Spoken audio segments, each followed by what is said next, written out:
Rock Hill's Mayor John Gettys is joining us here bright and early on this Tuesday morning. Good morning to you, Mayor. Good morning. It's a pleasure to be here. Got in from the Met Gala last night, early this morning, so it's good to come see my friends first thing in the morning. We did say, if you heard earlier, we need to bring that local here. Somebody, whether it's our local art council, can take advantage of this, but we don't know what the theme would be, so that might be something you'll have to decide.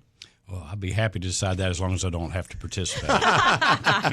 For everybody else's benefit. Right? Be fun. You clean up pretty nicely as mayor, so you can lead the parade for sure. Mayor, we are getting an update from the hailstorm that took place roughly 2 weeks ago. A macro burst, I think, was the official ruling. It was produced a lot of wind and a lot of hail. Let's bring our audience up to speed where we are right now with just how the recovery effort is going and how we're going to pay for some of the damages. Sure. Well, it was a big storm. Some 25,600 or 25,800 houses, homes were within the target area where this storm came in. Some 6,750 were impacted in the bullseye area. Since that time, we've moved 1,092, I think my notes show, or 1,091 truckloads of debris out of that area. We've replaced 104 electric poles and 40 transformers.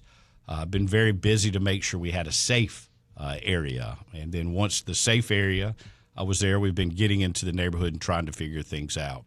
What we're really focused on now is identifying those that live in this impacted area that are homeowners and uninsured.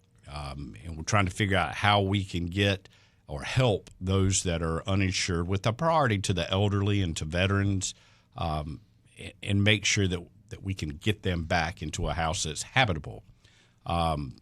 Surprisingly, that's about 35 to 40 homes so far, which to me is just a remarkable statement. It was such a huge area of homes damaged with such a large number of impacted properties within that bullseye area.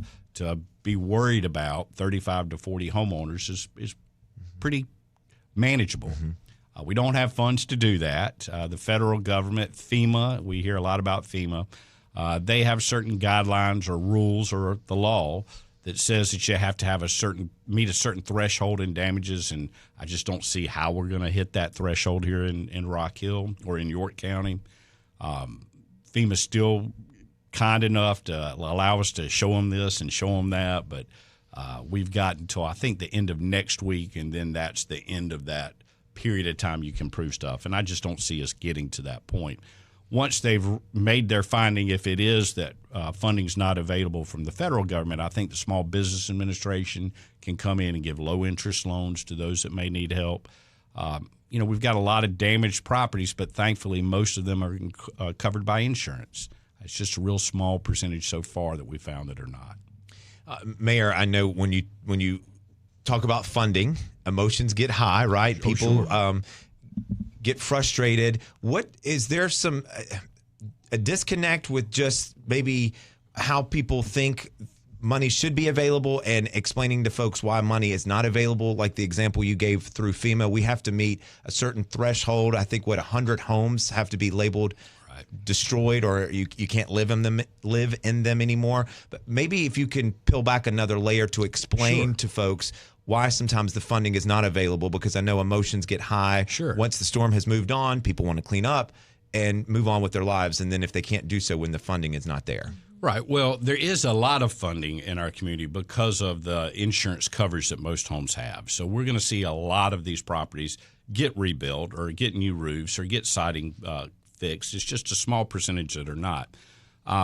There are a lot of storms every day all across our country. We have a big country, and they write rules to make sure that there are certain thresholds so there's money available when the big storms really come through.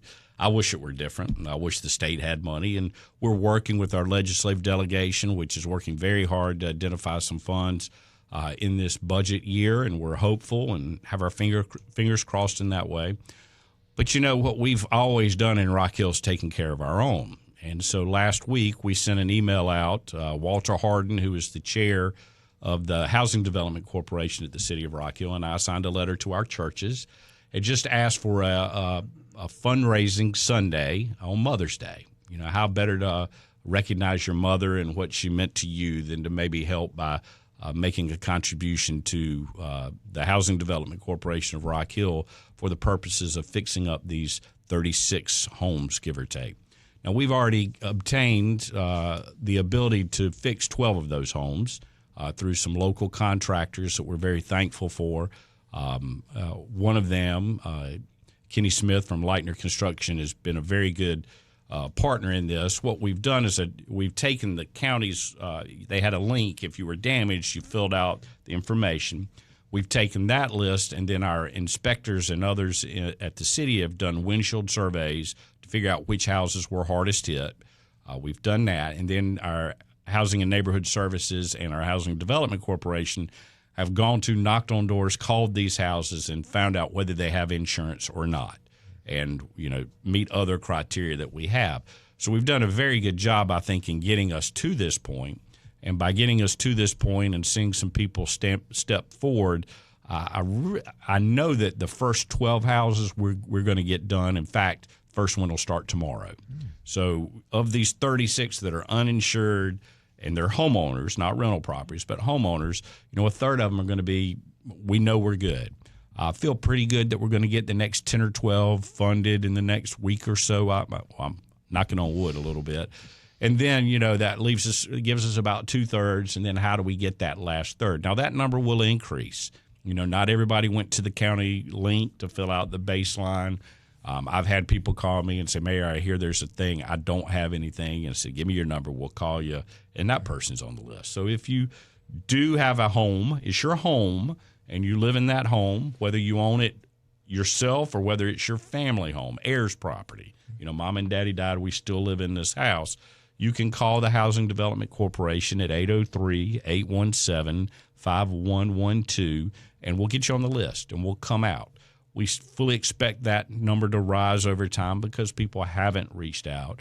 But I also expect that we'll continue to raise funds such that we'll get those houses as we can. And Mayor, for folks that want to give and help you guys meet that goal so everybody is covered, where can they make the donation to? Sure. So it's our Housing Development Corporation, and that's very important to me.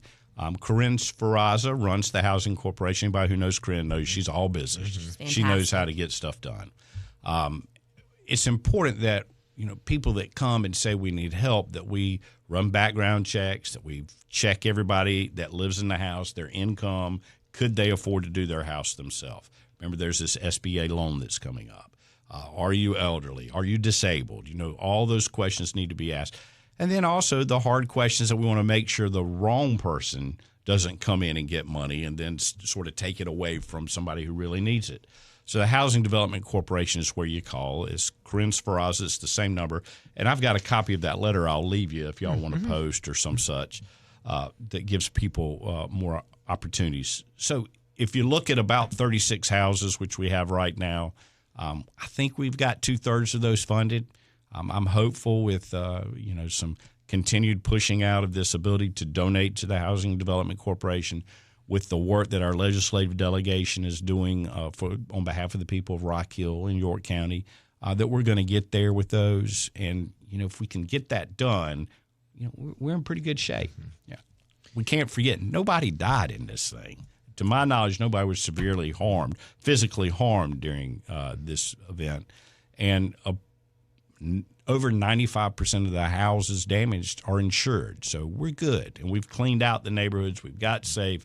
So as traumatic as it has been for a lot of people, and rightly so, I do think in a few weeks we're going to be on the backside of everything.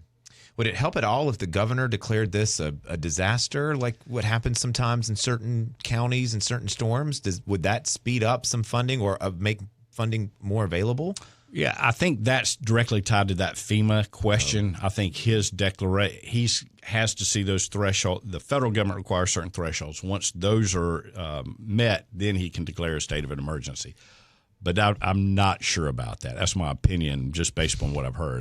It's not a fact. Well, at the end of the day, it's the hands are tied to a degree, and I think everybody wants the mayor to have a magical wand, Wizard of Oz over here. But something we have to be proud of is the community has stepped up. We saw it. It brought tears to everyone's eyes to see all walks of life out there, sleeves rolled up, willing to help, and continuously by digging deep into their pockets to support those that don't have an insured home. So I think that's a special moment for Rock Hill. Yeah, it was so this task force we've had to try to figure out where do we need to put resources, what are those resources, and how quickly can we get. We've been meeting for the last 2 weeks, once or twice a week. I remember remarking at the end of one of those meetings when we had probably 30 people from the city from different departments, a couple of contractors in the room to give us some professional insight. Remarking to Jimmy Bagley, Jimmy and I and others worked very hard on the vaccination clinic, if you'll remember, and all of that took into it. And I remember looking at him going, Jimmy, I never thought the vaccination clinic would look easy. And that's sort of what we felt and still feel based upon this, because it is sort of an amorphous thing. You don't know everybody. You got to figure everything out. You've got to drill down.